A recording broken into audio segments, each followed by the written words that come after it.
அனைவருக்கும் வணக்கம். தெய்வீக பலன்கள் சேனல் சார்பாக தங்களை அன்புடன் வரவேற்கிறோம்.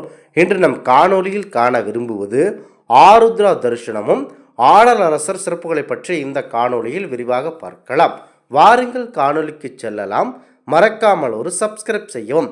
ஆருத்ரா தரிசனம் என்பது சிவபெருமானுடன் தொடர்புடைய மிகவும் புனிதமான நாட்களில் ஒன்றாகும். இது சிவனின் பிரபஞ்ச நடனத்திற்காக அர்ப்பணிக்கப்பட்டுள்ளது. சிவபெருமானின் பிரபஞ்ச நடனம் 5 செயல்களை குறிக்கிறது. உருவாக்கம், பாதுகாப்பு, அழித்தல், உருவகம், வெளியீடு, சாம்சத்தில் இருந்து உருவாக்கம் மற்றும் அழிவின் தொடர்ச்சியான சுழற்சியை குறிக்கிறது. இது ஒரு பிரபஞ்ச நடனம், ஒவ்வொரு துளிகளிலும் நடைபெறுகிறது மற்றும் அனைத்து ஆற்றலுக்கும் ஆதாரமாக உள்ளது. சிவபெருமானின் இந்த பரவச நடனத்தை ஆருத்ரா தரிசனம் என கொண்டாடுகிறார்கள் மக்கள். இங்கு ஆருத்ரா தரிசனம் மிகவும் முக்கியத்துவமாக இருக்கிறது. அதிலும் சிறப்பு வாய்ந்தது சிதம்பர நடராஜர் கோவில் மற்றும் மார்கழி பிரம்மோற்சவனின் முடிவை குறிக்கிறது. இதில் உற்சாகத்துடன் கொண்டாடுகிறது திருவலங்காடு கோவில், நெல்லையப்பர் கோவில், குற்றாலநாதர் கோவில், திருவாரூர் கோவில், கபாலீஸ்வரர் கோவில், மேலும் உலகில் உள்ள பல சிவன் கோவில்கள் மிகவும் அதிகமாக இந்த நாளை கொண்டாட வருகின்றனர். இது மார்கழி மாதத்தில் பௌர்ணமி இரவில் ஆருத்ரா பிரபு நட்சத்திரத்துடன் நடைபெறுகிறது. மேலும் இது ஒரு வருடத்திற்கு மிக நீண்டமான இரவாகும். இவ்விழா முக்கியமாக தமிழ் பேசும் உலகில் அனுசரிக்கப்படுகிறது. மிக முக்கியமாக ஆருத்ரா தரிசன விழா நடைபெறுகிறது சிதம்பரத்தில் சிவன் கோவிலில். தமிழ்நாட்டில் சிவபெருமானின் பிரபஞ்ச நடனம் ஒன்று இயற்றப்படுகிறது. சிவன் கோவில்களில் ஆருத்ரா விழா கோலாகலமாக கொண்டாடப்படுகிறது. இலங்கை, சிங்கப்பூர், மலேசியா, தென்னாப்பிரிக்கா, ஆஸ்திரேலியா மற்றும் உலகில் பிற பகுதிகளிலும் தமிழ் பேசும் மக்களாலும் கொண்டாடப்படுகிறது. திருவண்ணாமலை கோவிலில் நடராஜர் உற்சவம் நடைபெறுகிறது.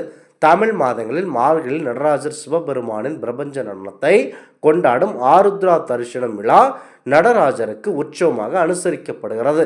திருவண்ணாமலை மலை கோவிலில் திருவிழா அனுசரிக்கப்படுகிறது.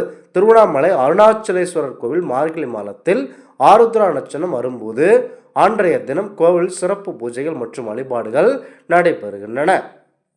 ஆருத்ரா தரிசனம் திருவிழா சிதம்பரம் நடராஜர் கோவில் தமிழ்நாட்டில் சிவபெருமான் தனது ஆனந்த தாண்டவ தோரணையில் பிரபஞ்ச நடனத்தில் நடராஜராக சித்தரிக்கப்பட்ட புனிதமான கோவில். ஆருத்ரா தரிசனம் 2022 சிதம்பரம் கோவிலில் அன்று சிறப்பாக நடைபெற்றது. அதற்கு பிறகு 2025 மிகவும் சிறப்பாக கொண்டாடப்படுகிறது. ஆருத்ரா தரிசனம் மார்கழி பிரம்மோற்சவத்தின் நிறைவை குறிக்கிறது. முக்கியமான திருவிழா சிதம்பர நடராஜர் கோவிலில் நடைபெறும். சிவபெருமான் தனது பக்தரான ஆதிசேஷன் மற்றும் யாக்கபாரதருக்காக சிதம்பரத்தில் நடராஜ வடிவில் பிரபஞ்ச நடனம் ஆடியதாக புராணம் கூறுகிறது. ஆதிசேஷா விஷ்ணு பகவான் வீற்றிருக்கும் 7 முகமுள்ள பாம்பு பால் போன்ற பெருங்கடல் சிவபெருமானின் இதை பற்றி கேள்விப்பட்ட பிறகு படைப்பின் இந்த தெய்வீக நடனத்தை காண விரும்பினாராம்.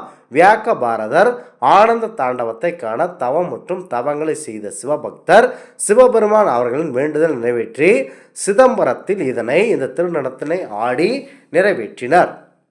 சிவனின் ஆனந்த தாண்டவம் நடராஜர் என்று பிரபலமாக அழைக்கப்படுகிறது. 5 தெய்வீக செயல்களை பஞ்ச கிருத்தியங்கள் உருவாக்கம், வாழ்வாதாரம், கலைத்தல், மறைத்தல் மற்றும் கருணை விளங்குதல் ஆகியவற்றை குறிக்கிறது. சிவனும் வழிபடுகிறார்.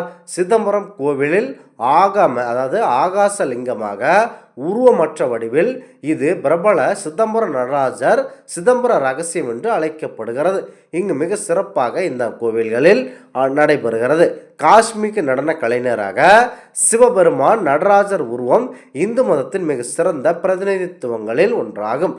நெருப்பு வளையத்தில் சூழப்பட்ட சிவதாண்டவ நடனம் படைத்தல், காத்தல் மற்றும் அழித்தல் ஆகியவற்றை நிகழ்த்துகிறது. இந்த தெய்வீக நடனம் பிரபஞ்சத்தின் தொடர்ச்சியான சுழற்சியை குறிக்கிறது. இது வாழ்க்கையின் தாளம், பிரபஞ்சத்தின் இயக்கவியல் மற்றும் ஆற்றல்களின் இடைவிடா ஆகியவற்றை உள்ளடக்கியது. தமிழ்நாட்டில் உள்ள சிதம்பரம் கோயிலுடன் தொடர்புடைய முக்கிய உரையான சிதம்பரம் ஆக்கியாதம் தமிழ்நாட்டில் உள்ள சிதம்பரம் கோயிலுடன் தொடர்புடைய ஒரு முக்கியமான உரையாகும். நடராஜர் சிலை இருக்கும் இடத்தில் சிவனின் நடனத்தை பிரபஞ்சத்தின் சாமமாக போற்றப்படுகிறது. இறைவன் நடனமாடும் போது அது ஒரு இயக்கம் மட்டுமல்ல, அதன் வெளிப்பாடாகும். உருவாக்கம், வாழ்வாதாரம் மற்றும் கலைத்தல் ஆகியவற்றின் கொள்கையாக இருக்கின்றன.